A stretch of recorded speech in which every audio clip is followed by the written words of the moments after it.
हाँ बच्चों, तो आज हम पढ़ेंगे एक्सरसाइज 4 गुणनखंड गुणज एवं उनके गुण। तो गुणनखंड क्या होते हैं, सबसे पहले इसके बारे में बात करते हैं। ये एक नवोदय विद्यालय में सबसे इम्पोर्टेंट प्रश्नावली है जो कि हमारे हर जगह काम आएगी।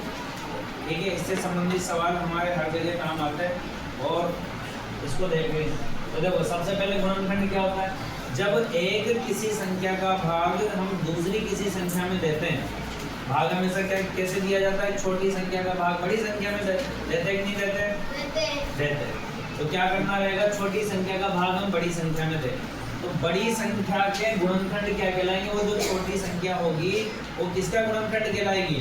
बड़ी संख्या का गुणनखंड कहलाएगी।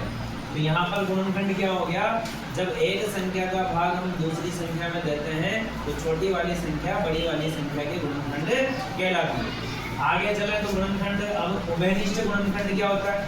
उभयनिष्ठ गुणनखंड, इससे संबंधित क्वेश्चन नवोदय विद्यालय में पूछा जा चुका है। उभयनिष्ठ गुणनखंड क्या होता है? तो देखो, ऐसा गुणनखंड जो दी गई दो या दो से अधिक संख्याओं में उभयनिष्ठ यानी कि कॉमन हो, उभयनिष्ठ गुणनखंड कहलाता है। कॉमन का मतलब जो दोनों में मैच कर, जैसे मान लो हमें दो संख्याएं दे दी 36 और 24। 36 और 24 हमसे पूछ लिया क्वेश्चन में कि 36 और 24 के उभयनिष्ठ गुणनखंड क्या क्या है बताइए। तो हम कैसे बताएंगे, 36 और 24 ऐसी संख्याओं को देखा जाएगा, ऐसी संख्याओं को हम ढूंढेंगे जिनका भाग 36 में भी जाता हो और जिनका भाग 24 में भी जाता हो। तो ऐसी कौन कौन सी संख्या है? फर्स्ट ऑफ ऑल सबसे पहला नंबर तो एक ही है। क्यों? क्योंकि एक का भाग सब में जाता है। जाता नहीं जाता? जाता है। तो एक हो गया। इसके बाद किसका भाग जाता है? दो हो गया। दो का 36 में भी जा रहा है, 24 में भी जा रहा है। फिर 3 का भाग 36 में भी जाता है, 24 में भी जाता है, तो 3 हो गया एक हमारा। फिर इसके बाद 4 का भाग 36 में भी जा रहा है, 4 का भाग 24 में भी जा रहा है, तो 4 हो गया हमारा। फिर इसके बाद 6 का भाग जा रहा है, इसी तरह से 12 का भाग दोनों में जा रहा है। तो ये जो संख्याएं हैं जिनका भाग दोनों में कॉमन रूप से जा रहा है, ये सारे हमारे क्या हो गए? उभयनिष्ठ गुणनखंड। किसके? 36 और 24। किसके?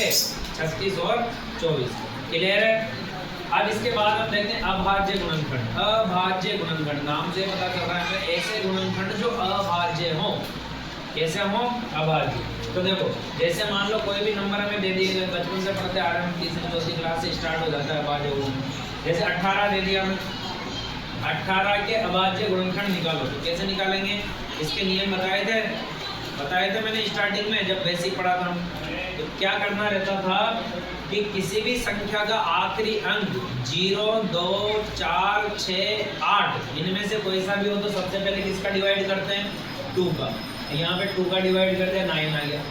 अब 9 में किसका करेंगे? 3 का। तो क्या आ गया? 3 आ गया। 3 में 3 का किया तो 1 आ गया। यानी कि हमें तब तक इसमें भाग देते रहना है जब तक क्या नहीं आ जाए? 1 नहीं आ जाए। तो यानी हमने किस किस का भाग दिया? 2 का दिया, 3 का दिया, 3 का दिया। तो ये जिस जिस संख्याओं का हमने भाग दिया यही हमारे अभाज्य गुणनखंड हैं। तो अभाज्य गुणनखंड क्या क्या हो गया 18 के? तो देखो 18 के अभाज्य गुणनखंड क्या क्या हो गए? 2 × 3 × 3। अब ये जो गुणनखंड आते हैं इन्हें हमें मल्टीप्लाई के रूप में लिखना रहता है, मल्टीपल के रूप में यानी गुणा के रूप में। तो 2 × 3 × 3। और जब हम इनको आखिरी में वापस से गुणा करते हैं तो इनका फाइनली आंसर वापस वही आ जाता है। जैसे करके देख लो, 3 दूनी 6, 6 तिया 18 आ गया भाई। चलो, गुणनखंड क्लियर है। आगे चलते हैं गुणन। अब देखो गुणन ये इससे भी ज्यादा इंपॉर्टेंट है क्योंकि गुणनखंड तो क्या है, कॉमनली हम पढ़ते रहते हैं, लेकिन गुणज से संबंधित क्वेश्चन भी हमारे नवोदय विद्यालय में पूछे जाते हैं और हमारे अभ्यास प्रश्नावली में है भी सही। इसके बाद आगे हम करेंगे गुणन। तो देखो, किसी भी संख्या के पहाड़े में आने वाली संख्याएं उनके गुणज कहलाती है। जैसे हम पहाड़ा बोलते हैं, जैसे 2 का पहाड़ा बोलते हैं, तो कैसे बोलते हैं? 2 × 1 = 2, 2 × 2 = 4, 2 × 3 = 6, या 2 × 1 = 2, 2 × 3 = 4, 2 × 3 = 6, 2 × 4 = 8, 2 × 5 = 10। इसी तरह से बोलते हैं। तो देखो, यहाँ पर मैंने 5 का लिया है, तो 5 के गुणज में कैसे समझेंगे उनके 5 के गुणज क्या क्या है।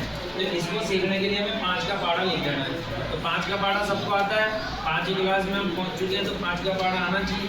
तो 5 × 5 = 5 × 10, 5 × 15 = 5 × 20, 5 × 25, 6 × 30, 7 × 35 ऐसे चलेगा।